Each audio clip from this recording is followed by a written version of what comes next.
Juliana Marins despencou no Monte Rinjani. O resgate oficial falhou. E foi então que surgiu Agan, um homem comum, sem equipamentos sofisticados, sem apoio logístico, apenas com a força do próprio coração. Sem hesitar, ele pegou suas cordas velhas, encarou a montanha em meio à chuva, neblina espessa e terreno traiçoeiro. Durante 9 horas, carregou o corpo de Juliana nas costas, desafiando o impossível. Sua coragem comoveu o mundo. A história viralizou e em poucos dias, mais de 1,3 milhão de reais foram doados para apoiar esse herói improvável. Mas Agan recusou luxo, recusou fama. Disse apenas: quero usar isso para salvar outras vidas antes que seja tarde. Essa história não é só sobre uma tragédia. É sobre o poder de um gesto, a força de um coração e o impacto que um ser humano pode causar quando decide agir. Prepare-se. O que você está prestes a ouvir vai desafiar tudo o que você pensa sobre coragem, altruísmo e o verdadeiro sentido de heroísmo. Vem comigo, porque agora eu vou te contar tudo. Próxima parte já conectada ao trecho que você mandou. Juliana Marins era daquelas pessoas que pareciam carregar o mundo nos pés. Aos 33 anos, deixou um emprego estável no Brasil para viver um sonho, explorar o mundo passo a passo, paisagem por paisagem. Apaixonada por trilhas, natureza e liberdade, compartilhava cada conquista em suas redes sociais. No Instagram, aparecia sorrindo em desertos áridos, florestas vibrantes e montanhas desafiadoras, sempre com um brilho nos olhos. No início de junho, ela resolveu encarar um dos maiores desafios da Indonésia, o Monte Rinjani, um vulcão ativo com mais de 3.700 metros de altitude. E foi lá, naquele cenário de beleza brutal, que tudo mudou para sempre. Com 3.726 metros de altitude, o Rinjani não é apenas um vulcão ativo, mas também um dos pontos mais visitados por aventureiros no Sudeste Asiático. A trilha, que leva horas de subida em clima imprevisível, é conhecida tanto por suas belezas naturais quanto por sua dificuldade técnica. Juliana embarcou na jornada com um grupo de turistas e guias locais. Estava animada, segundo mensagens enviadas à família, e havia feito todos os preparativos necessários. Na manhã do dia 3 de junho, o grupo partiu cedo. A previsão indicava tempo nublado, mas estável. No entanto, ao longo do percurso, o clima mudou drasticamente. A neblina ficou densa, os ventos aumentaram e a trilha ficou escorregadia em diversos trechos. Por volta das 15 horas, quando o grupo estava próximo de uma área chamada pela Vangansenaru, uma das mais perigosas do trajeto, o pior aconteceu. Segundo testemunhos de outros turistas que estavam com Juliana, ela escorregou ao tentar desviar de uma pedra solta. Tentou se segurar num arbusto, mas não conseguiu. Caiu por um desnível de cerca de 75 metros, desaparecendo numa encosta coberta por vegetação densa. O grupo ficou em choque. Os guias imediatamente acionaram o serviço de resgate local, mas o acesso à área era extremamente difícil. A notícia correu rápido. Ainda no mesmo dia, alguns portais locais noticiaram: turista estrangeira sofre acidente grave no Rinjani. Logo, a informação chegou ao Brasil, onde ganhou contornos mais dramáticos. As redes sociais foram inundadas por mensagens de preocupação, orações e também questionamentos. Cadê a segurança na trilha? Ela estava com guia. Será que foi negligência? Era difícil saber a verdade naquele momento. O perfil de Juliana no Instagram virou um memorial espontâneo. Amigos, seguidores e até desconhecidos deixavam mensagens de apoio. Muitas pessoas começaram a compartilhar sua última postagem, uma foto sorridente com a legenda: última trilha antes de voltar ao Brasil. Rinjani, seja gentil comigo. O contraste entre o otimismo da legenda e a tragédia que se desenrolava comoveu o público. Enquanto isso, o clima no Rinjani tornava as buscas ainda mais complicadas. O resgate precisaria ser feito a pé, sem acesso de helicóptero, já que a neblina e o vento tornavam o voo impossível. Equipes locais, compostas por guias experientes e voluntários da comunidade, se uniram à missão. Entre eles estava um nome que logo se destacaria: Agan. Mas antes de sabermos quem era Agan, os debates nas redes ganhavam força. Algumas pessoas criticavam o governo local por não oferecer sinalização adequada na trilha. Outras responsabilizavam os guias. Havia quem culpasse a própria Juliana por se aventurar em clima instável. O que ninguém duvidava era da gravidade da situação e da urgência em encontrá-la com vida. As hashtags #PraiForJuliana e #Resgate no Rinjani começaram a subir nas plataformas. Influenciadores de viagens e páginas dedicadas a trilhas começaram a compartilhar o caso. Em poucos dias, Juliana se tornou um símbolo da vulnerabilidade do turista frente à natureza selvagem e imprevisível. A tragédia mobilizou não apenas brasileiros, mas também indonésios e pessoas de outros países que já haviam visitado o Rinjani. O que se sabia até então era limitado. Juliana havia caído. Não havia sinal de celular na área do acidente. As equipes de resgate estavam se esforçando, mas cada minuto era crucial. A família, desesperada, embarcou para a Indonésia. As autoridades brasileiras estavam acompanhando o caso, e o mundo esperava com o coração apertado por notícias concretas. Nesse cenário de incertezas, um novo nome começou a aparecer com frequência nos comentários das redes sociais e nas notícias locais. Guias e voluntários mencionavam com respeito e emoção o jovem local que havia se destacado desde o primeiro dia das buscas. Ele era conhecido simplesmente como Agon. Pouco se sabia sobre ele até aquele momento, mas os primeiros relatos indicavam que ele tinha se arriscado em áreas que outros evitavam, guiado por um instinto quase sobrenatural. Sua dedicação e coragem chamaram a atenção de todos ao redor. Era como se ele tivesse feito da missão de encontrar Juliana um compromisso pessoal. O que motivava Agon? Por que ele se envolveu tanto naquela busca? Quem era esse herói improvável que começava a emocionar o mundo? Essas perguntas ganhariam resposta nos dias seguintes, à medida que a história de Juliana e de Agon se entrelaçaria de maneira inesperada e comovente. No meio da comoção mundial pelo desaparecimento de Juliana Marins no Monte Rinjani, um nome começou a surgir com mais força, repetido em comentários de turistas, compartilhado em vídeos de celular e citado por outros voluntários: Agon.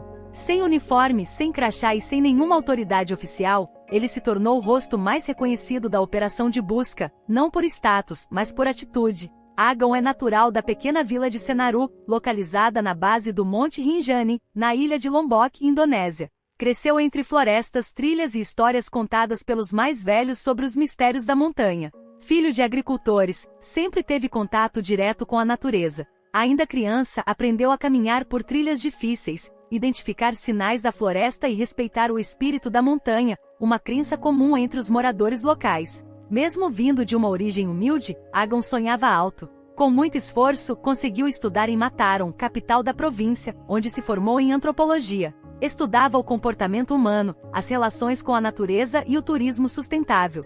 Durante a faculdade, fazia trilhas como guia local para turistas estrangeiros, juntando dinheiro e ganhando experiência prática em sobrevivência e primeiros socorros. Tornou-se um dos guias mais respeitados da região, não pelo marketing, mas pelo boca a boca. Quando soube do acidente de Juliana, Agon não pensou duas vezes.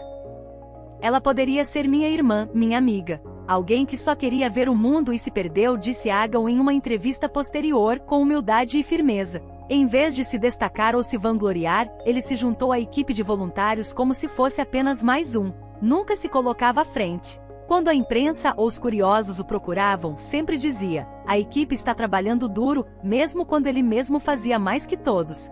Essa humildade começou a chamar a atenção dos colegas. Um guia relatou que Agon foi o primeiro a descer numa das ravinas mais perigosas da trilha. Outro contou que ele passou 2 noites seguidas acampado próximo ao penhasco, ouvindo sons e tentando rastrear sinais de Juliana. Dormia pouco, comia menos ainda, mas não parava. Os turistas que também se voluntariaram começaram a gravar vídeos dele em ação. Alguns registraram falas como: "Não estou fazendo isso por fama, estou fazendo por humanidade." Rapidamente, vídeos com o título "O Herói do Rinjani" começaram a viralizar nas redes sociais. Brasileiros, tocados pela dedicação de um desconhecido, começaram a seguir sua história de perto. Além da coragem, Agon mostrava preparo. Sabia como ler o terreno, identificar rastros, interpretar sinais deixados pelo corpo humano. Isso vinha de anos de experiência, mas também de algo mais profundo: empatia. Ele realmente queria encontrar Juliana, viva ou não, para dar respostas à família e encerrar o sofrimento coletivo.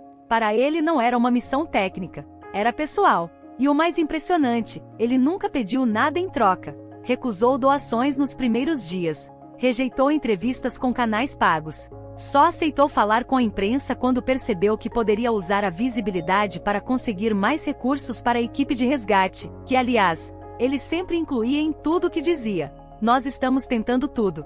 Nós não vamos desistir. Nunca, eu." A repercussão de sua atuação chegou ao Brasil. Personalidades compartilharam seu nome nas redes. Páginas de trilhas começaram a traduzi-lo para o português. Agon, o anjo da montanha, o indonésio que se importa mais que governos. Em fóruns e comunidades de trilheiros, usuários comentavam: é esse tipo de gente que ainda dá esperança ao mundo. Outro escreveu: Agon é a definição de ser humano. Diante de tantos esforços, muitos se perguntavam: quem era realmente esse homem? Como alguém comum, sem ajuda institucional, sem grandes patrocínios, conseguia fazer o que equipes inteiras não estavam dando conta? Como ele desafiava o clima, o terreno, o cansaço, e ainda mantinha a serenidade? Essas perguntas ecoavam nas redes sociais e nos grupos de voluntários. O que havia por trás da força de Agon? Seria só coragem? Experiência? Ou algo mais profundo? Na vila onde nasceu, moradores começavam a se emocionar com o reconhecimento que ele estava recebendo. Ele sempre foi assim, dizia um vizinho.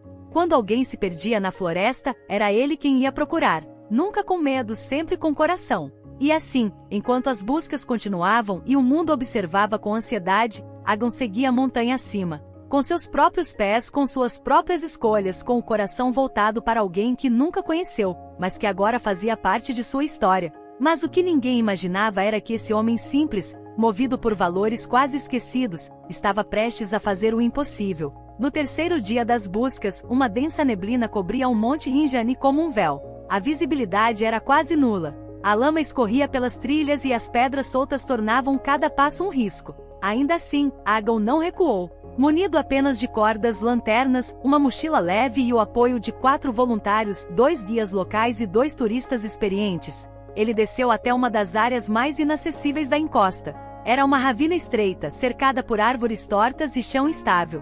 A esperança de encontrar Juliana com vida já era mínima, mas Agon queria dar à família ao menos uma resposta. Foram horas vasculhando a mata fechada, entre galhos molhados e chão escorregadio. Os olhos treinados de Agon notaram algo incomum perto de uma saliência coberta por folhas e pedras, um pedaço de tecido colorido, parecido com a calça que Juliana usava no dia da queda. Ele se aproximou com cautela, retirou os galhos e teve a confirmação. Juliana estava ali. O silêncio foi absoluto por alguns segundos. Mesmo com a chuva fina, todos abaixaram as cabeças. Ela não tinha sobrevivido à queda. Seu corpo estava em posição fetal, com sinais de impacto, mas ainda preservado pelo clima frio da altitude. Agon se ajoelhou ao lado dela. Fez uma breve prece em seu idioma e cobriu o corpo com a manta térmica que levava. Depois, olhou para os colegas e disse: vamos levá-la para casa. Mas o caminho de volta seria um dos maiores desafios da missão. O local era inacessível para qualquer veículo. Nenhum helicóptero conseguiria pousar ali. O único jeito era carregar Juliana nos ombros por trilhas escorregadias, com curvas perigosas e encostas estreitas. A ideia de deixar o corpo ali para um resgate posterior não passou pela cabeça de Agon. Ele sabia que a família esperava. Sabia que o mundo assistia. E acima de tudo, sabia que Juliana merecia mais do que ser deixada para trás. Eles improvisaram uma maca com bambus e cordas. Envolveram o corpo com todo o cuidado e começaram a descida. Levaram 9 horas inteiras. 9 horas sob chuva, passando por neblina fechada, cruzando riachos formados pelas águas que desciam da montanha, enfrentando trechos em que era necessário se arrastar. Em alguns pontos, tiveram que se amarrar em cordas e descer em duplas para não escorregar. Cada passo exigia atenção total. Cada minuto exigia força física e emocional. Agon liderava o grupo em silêncio.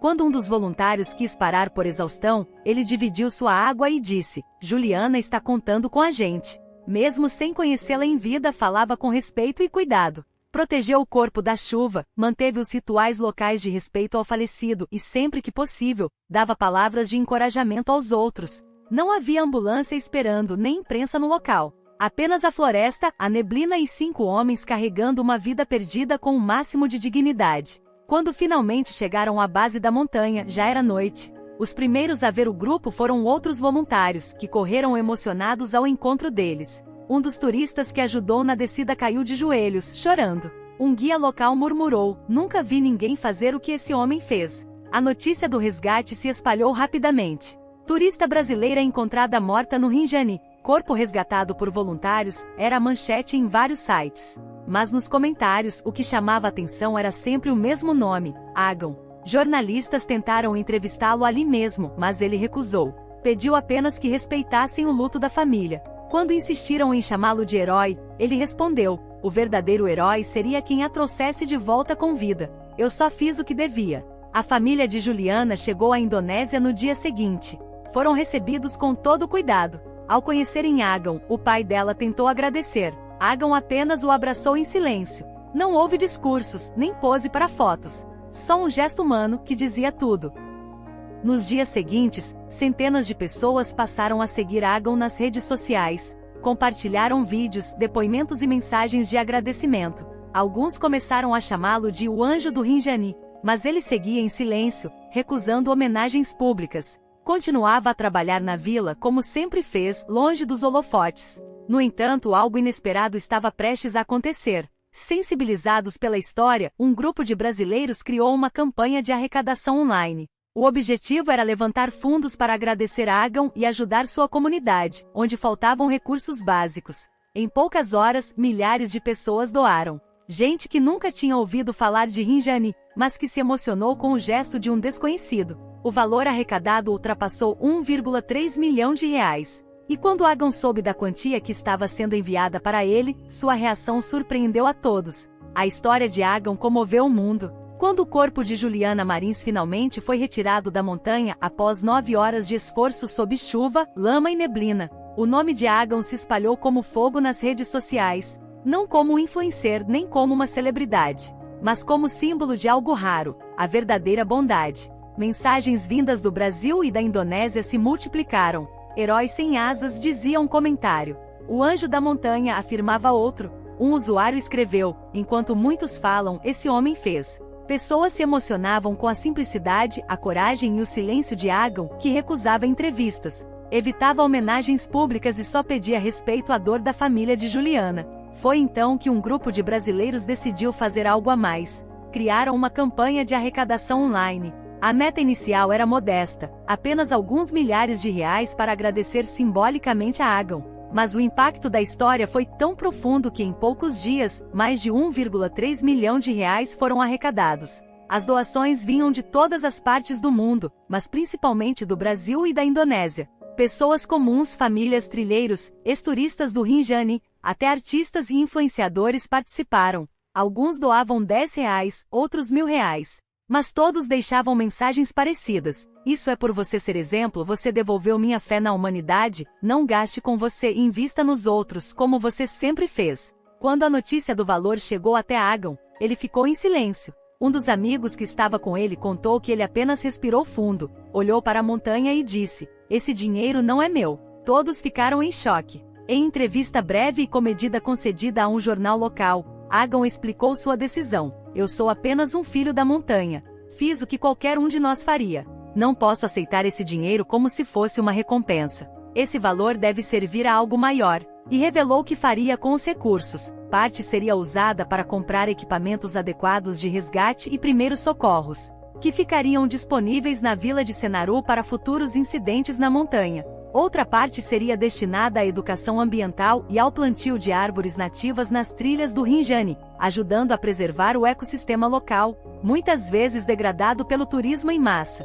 Juliana amava a natureza. Se sua partida pode gerar vida nova aqui, então isso será um tipo de justiça poética, declarou. A resposta de Agon viralizou tanto quanto seu ato de heroísmo. Manchetes como o herói doa 1,3 milhão de reais para salvar o Rinjani tomaram conta das redes. Sites de notícias destacavam sua frase comovente, o dinheiro veio do amor, então será devolvido ao mundo com amor. Ao mesmo tempo, voluntários da vila confirmaram que Agon já havia começado a buscar fornecedores de cordas, rádios, lanternas e kits de primeiros socorros. Também entrou em contato com ONGs ambientais para organizar mutirões de reflorestamento. Nada de luxo. Nada de casa nova, nada de vaidade. Ele não quer nem trocar a moto velha, disse um dos amigos próximos. Diz que ela ainda o leva onde precisa. Com isso, Agon ganhou ainda mais respeito. Pessoas que nunca haviam ouvido falar da Indonésia passaram a estudar sobre o Monte Rinjani, sua biodiversidade e os desafios enfrentados por guias locais.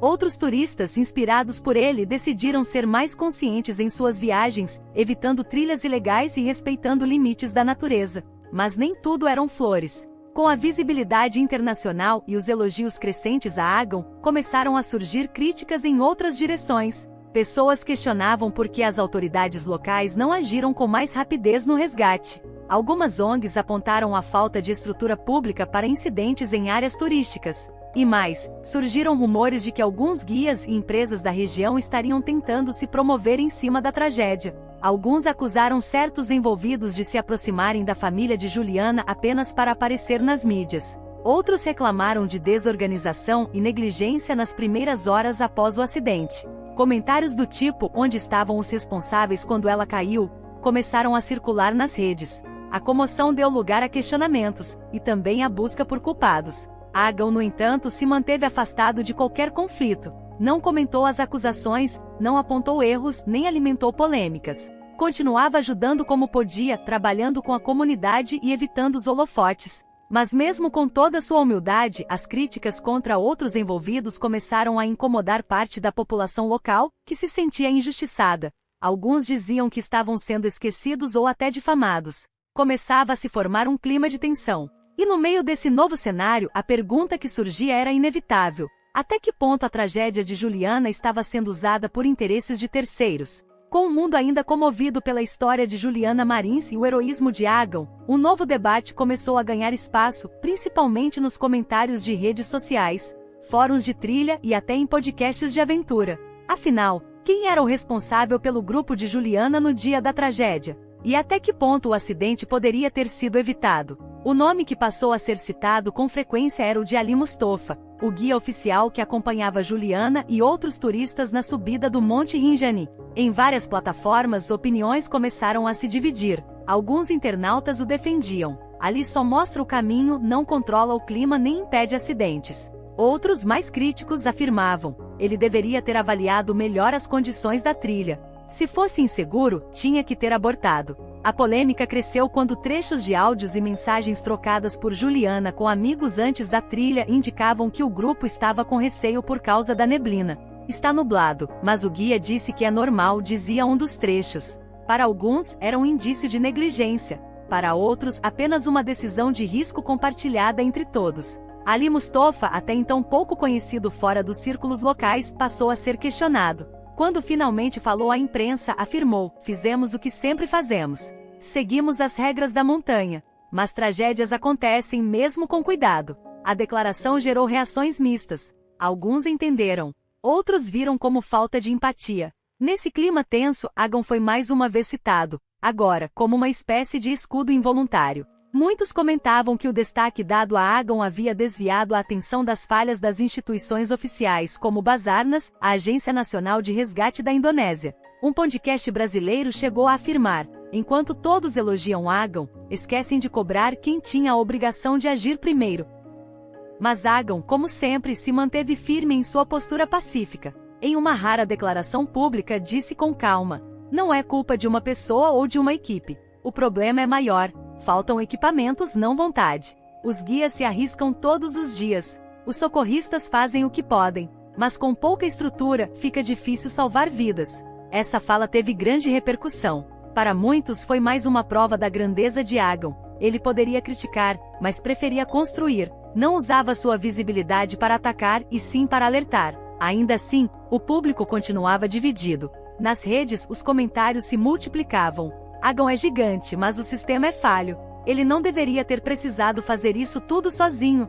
Porque só um voluntário conseguiu o que o governo inteiro não conseguiu. Ao mesmo tempo, defensores de Ali Mustafa também se manifestavam. Muitos afirmavam que guias locais como ele vivem em condições difíceis e recebem pouco treinamento formal. Eles aprendem na prática, não têm cursos de segurança nem apoio do governo. São vítimas também, comentou um internauta indonésio. Uma trilheira brasileira completou: a responsabilidade é compartilhada. A natureza é imprevisível. Esse embate ganhou força quando alguns grupos começaram a cobrar mudanças na estrutura turística do Rinjani. Queriam regras mais rígidas, guias certificados, fiscalização real e um plano de resgate eficiente. Outros temiam que esse movimento prejudicasse os próprios moradores locais, que dependem do turismo para sobreviver. A linha era tênue. Agam, mais uma vez no centro da discussão, continuava evitando os holofotes. Não quero ser motivo de briga, disse a um repórter. Só quero que ninguém mais precise passar pelo que passamos com Juliana.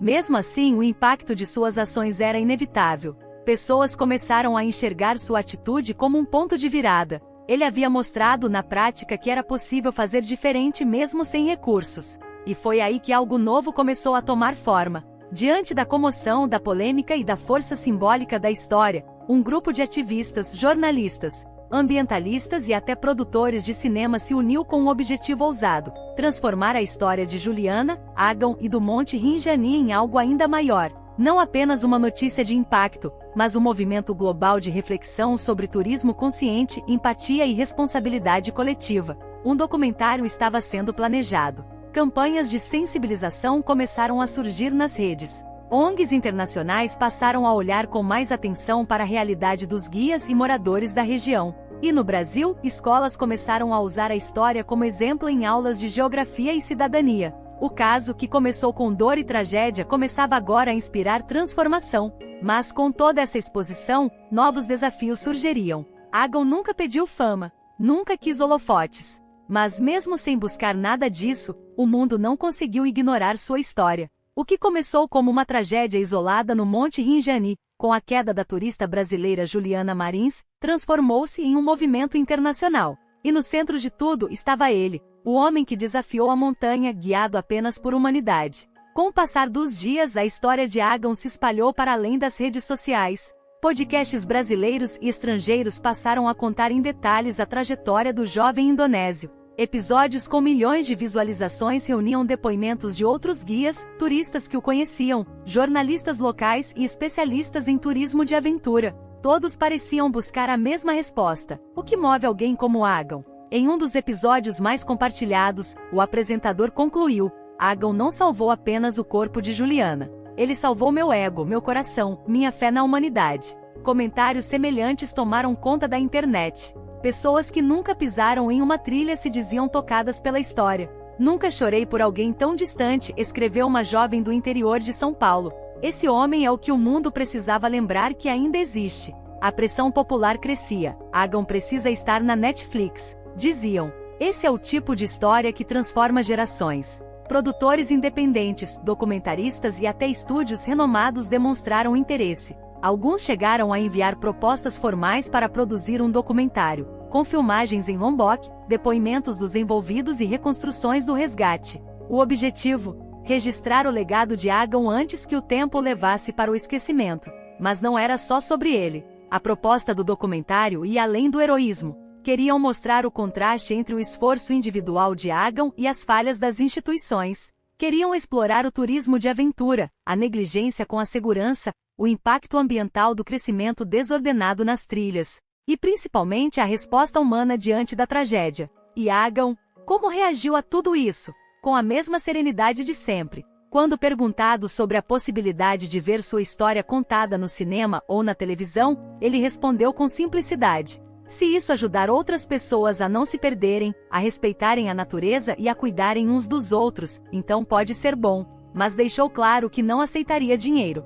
Não quero ser pago para contar algo que fiz de coração. Só aceito se for para reinvestir na comunidade. Enquanto os projetos se desenrolavam, a vila de Senaru começou a receber mais visitantes. Gente curiosa para ver onde Agam morava, para conhecer a montanha, para prestar homenagem. Muitos traziam doações, cartas escritas à mão, flores. Ele recebia todos com humildade, mas sem vaidade. Preferia encaminhar os presentes às escolas locais, ou às famílias que estavam em situação de vulnerabilidade. O que mais impressionava era sua constância. Ele não mudou. Continuava acordando cedo, ajudando nas trilhas, cuidando do pequeno jardim de sua mãe. Recusava entrevistas grandes e dizia sempre: essa história não é só minha. É de todos que escolheram não virar o rosto. A comunidade local, antes invisível aos olhos do mundo, ganhou voz. Crianças passaram a aprender sobre o meio ambiente com mais consciência. Jovens se interessaram por cursos de primeiros socorros e guias locais buscaram se organizar melhor. Tudo por inspiração de um homem que apenas seguiu seu instinto. Enquanto isso, o mundo refletia. O caso de Juliana não era só um acidente de trilha. Era um espelho de como o ser humano se relaciona com a natureza, com o turismo, com a responsabilidade coletiva.